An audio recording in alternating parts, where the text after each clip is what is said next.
Broadcasting live from the Business RadioX studios in Atlanta, Georgia, it's time for Atlanta Business Radio. Brought to you by OnPay.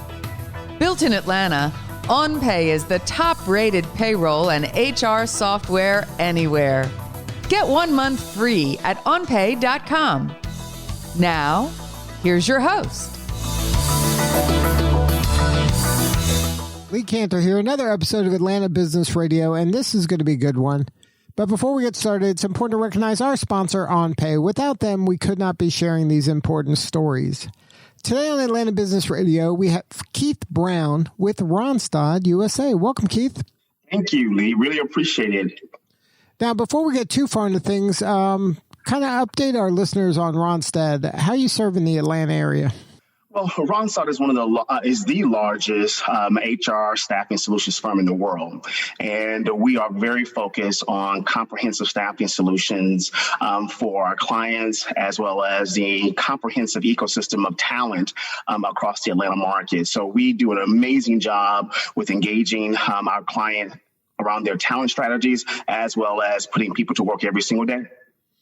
So now you're kind of working both sides of this balloon, right? You're serving your clients, the enterprise level corporate clients that need workers, but you're also helping workers get opportunities, right? That's correct.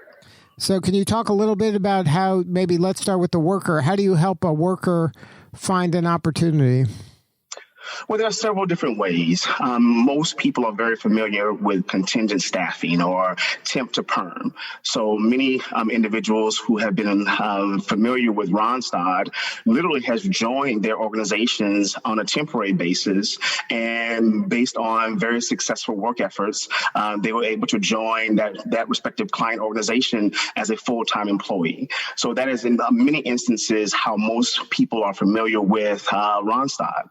In addition to that, a lot of organizations outsource their HR functions. So we actually serve as their back office compliant framework to be able to work with them on if you're calling, a Coke or Delta or any of these organizations. In many instances, you could be talking to someone who is sitting at their actual site and working with them in terms of talent acquisition strategies across their respective portfolios. So that is something in terms of how organizations work with us, and then also as it relates to how employees are connected with us across the market. So now for folks out there that are maybe in underserved markets, maybe they're minorities, maybe they are looking for an opportunity that they would have a difficult time getting on their own, is this where Randstad could help them get a foot in the door in certain organizations that might be more difficult if they went kind of on their own? Certainly.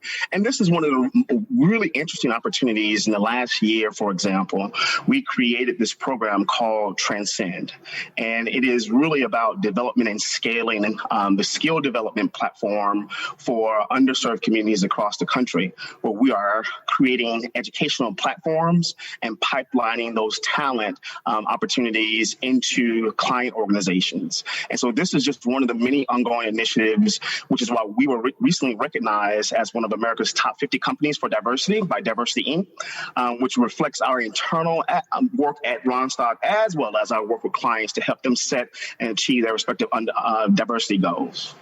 Now, let's talk a little bit about the Flourishing Under Fire, the Future of Black Men forum that you're hosting at the end of this month, or actually in a week or so. Or now, it just happened, actually, right? May 24th? That's correct. Yes, sir. So after last year's incident with George Floyd, we heard many national conversations about the role of policing in our communities, about criminal justice and punishment, and about what it's like to be a Black man in America. So based on our premise and understanding that we are creating holistic talent solutions for all dimensions of diversity, we really wanted to take this opportunity to really focus on the individual and the individual and ethnicity of the individual that was impacted in the George Floyd incident in terms of a Black man, and really wanted to highlight the humanization of Black men within communities and really how they show up every single day across corporate America. So this was what we called in reference the Flourishing Under Fire, the Future of Black Men. So now at the event, what can you share some of the takeaways that you got so we have a greater understanding of the challenges that Black men are facing? Sure. One of the things that's really interesting is that the takeaways come about from, it's almost like an arc. You know, there are mental models that are developed in communities, within institutions, in terms of educational institutions and youth programs, and really where it creates challenges and dynamics as those Black young men grow into manhood, and then how they shape their perspectives and carry those burdens into corporate America. And recognizing that there are microaggressions that are occurring within corporate America that could limit or stagnate their growth as they ascend towards the corporate ladder. And then thinking about that in the context in terms of after Black men have achieved the C-suite levels, what are the dynamics and challenges that they're impacted within those chief functional roles while also serving in boardrooms? And then being able to look at that through the lens as a Black man. So these are some huge scenarios that really resonated. We had over 21 organizations represented in terms of Black men from those respective organizations. Here in our very own community, Andre Dickens was a part of the conversation, and he really talked about taking inventory of the blessings of his life. We had Otis Raleigh from the Rockefeller Foundation talk about the inequities that exist within the criminal justice reform, within banking institutions in corporate America, as well as in healthcare systems. And really the solution being that the world recognize us as humans. And even D.K. Bartley with Moody's really framing the perspective around understanding our value and how do we show up every single day. So there are huge platforms that were presented in terms of the opportunities, the challenges, but also some solutions for our allies and advocates, as well as opportunities for us to take an inner focus on how we as Black men can evolve as well. Now, what are some of the kind of actionable things that a company could take based on the learnings of that forum? Sure. And it's really about the notion of belonging. The ability to create a space where individuals are able to unleash their full potential, while also recognizing the ability to navigate between culture and maintaining that culture, while also having a sense of purpose around authenticity.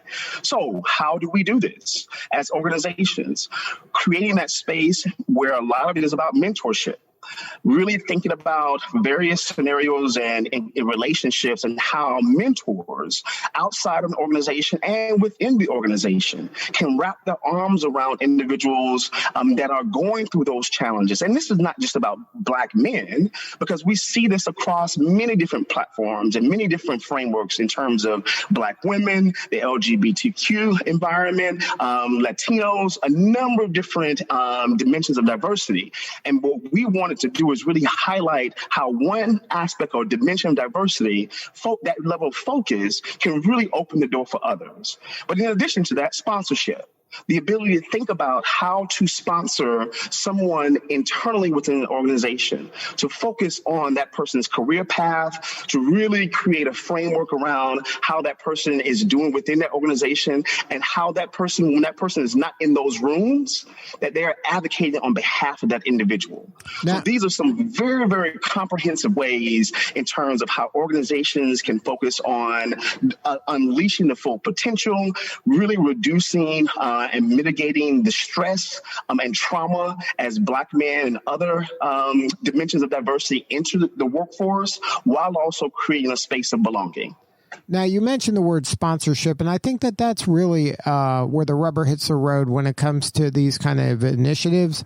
It's one thing to have a mentoring program and to give information and share knowledge and thought leadership, but it's another thing to put political capital on the line and advocate for that individual.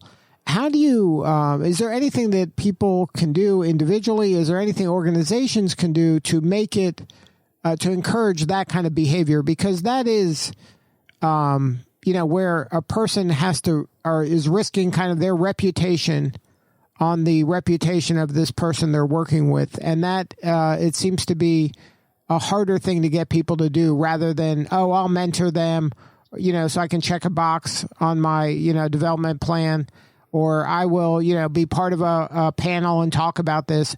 But where I'm going on the line and saying, okay, Keith is my guy. He should be part of this interview program here. He should be in this pool. That's me now. I'm putting something at risk in order to do that. And how do you get more people to do that? It's an everyday practice. So sponsors must model behavior and drive the sponsor individual's career vision. They have to fully invest in their upward movement. Sponsors have to provide visibility, even using their platforms to increase exposure and help the sponsor individual build network connections. Sponsors essentially act as spotlights, highlighting employees for opportunities or recognition within, which is why sponsorship is always more focused internally, and it maintains a singularly focused relationship with a high potential employee. So promotion is the core purpose of sponsorship, and in an ideal scenario, sponsors actively endorse their sponsor's party and work with them to elevate that person's status within the organization. So it's really about committing to focus, planning their respective commitments, and really thinking about career trajectory that is not linear, that we don't always know the outset of what kind of help we'll need throughout our journey. So that's why it's so important to be able to have mentors and specifically sponsors to be able to help us along that respective journey. Right, but in order to sponsor someone, I have to have a deeper knowledge about this person. I'm not going to this isn't like LinkedIn where I connect with somebody. This is somebody that I'm putting some political capital on the line for, that my name is going to be connected with this person.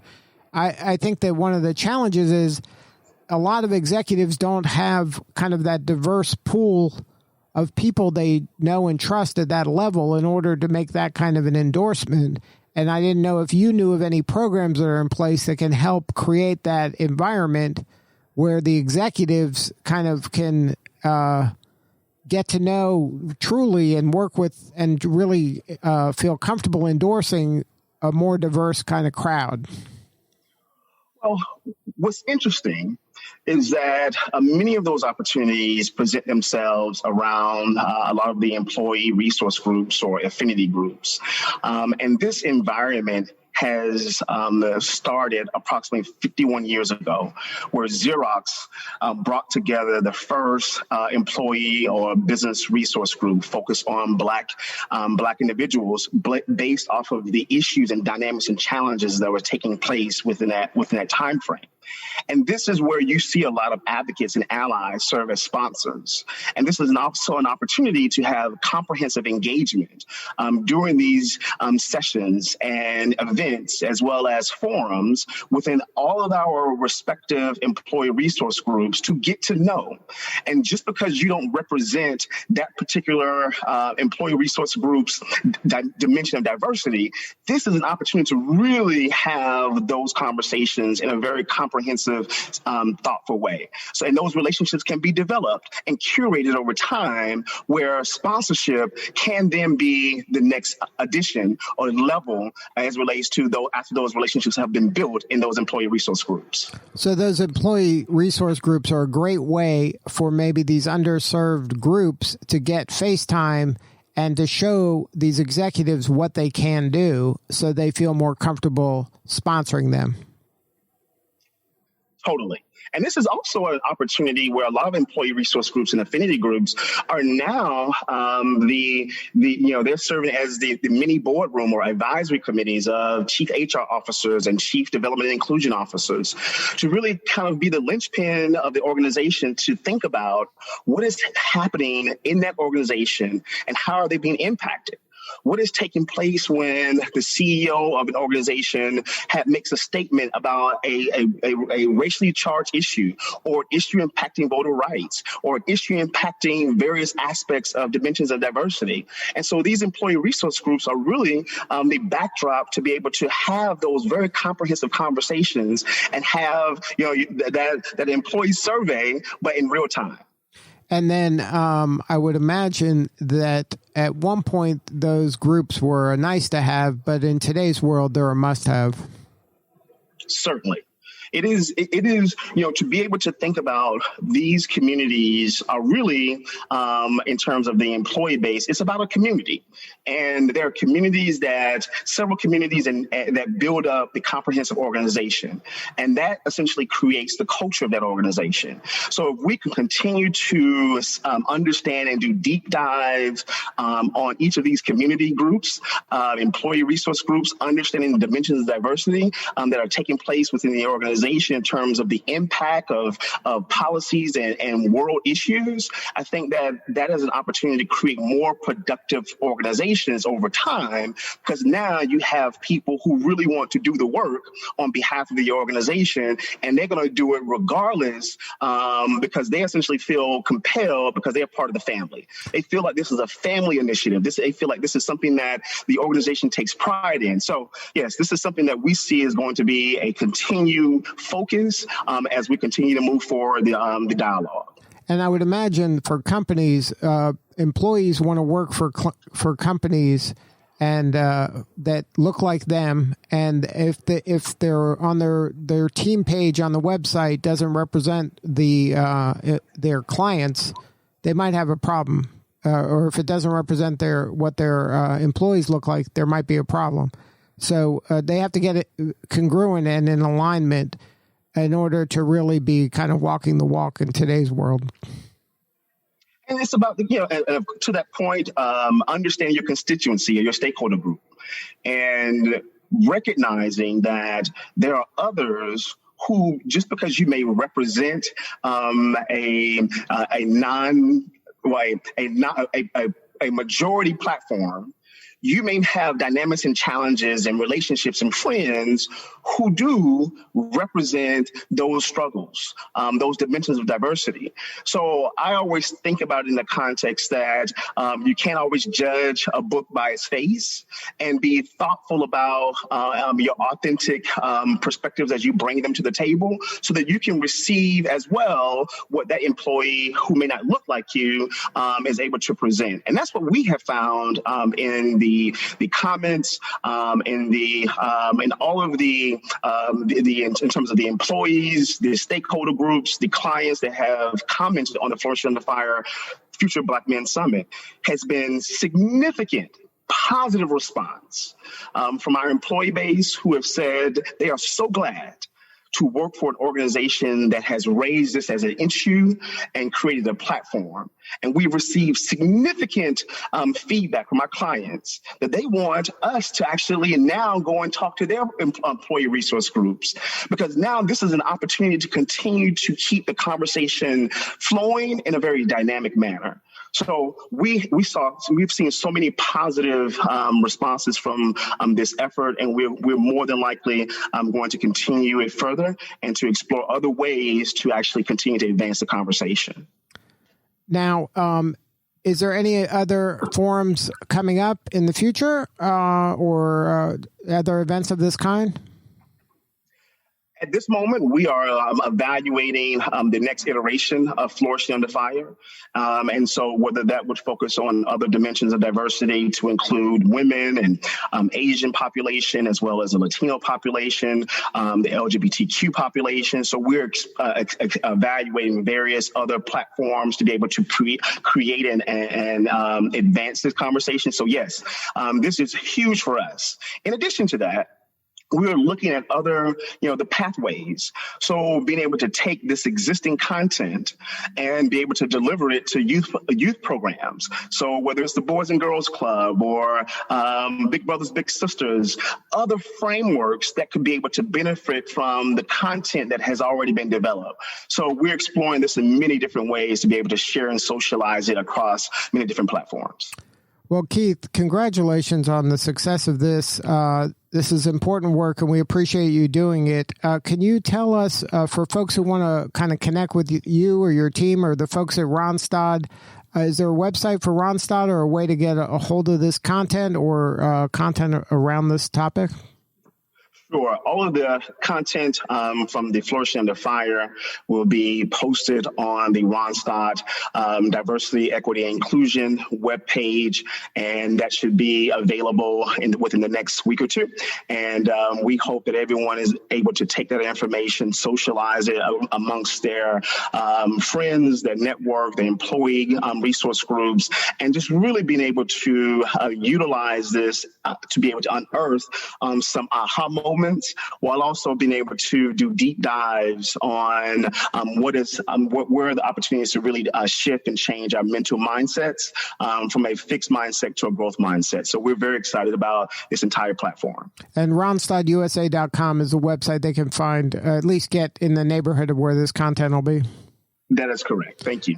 All right, Keith. Thank you again for sharing your story today. Really appreciate it. All right, this is Lee Cantor. We'll see you all next time on Atlanta Business Radio. Today's episode of Atlanta Business Radio is brought to you by OnPay, Atlanta's new standard in payroll. To learn more and get your first month free, go to onpay.com.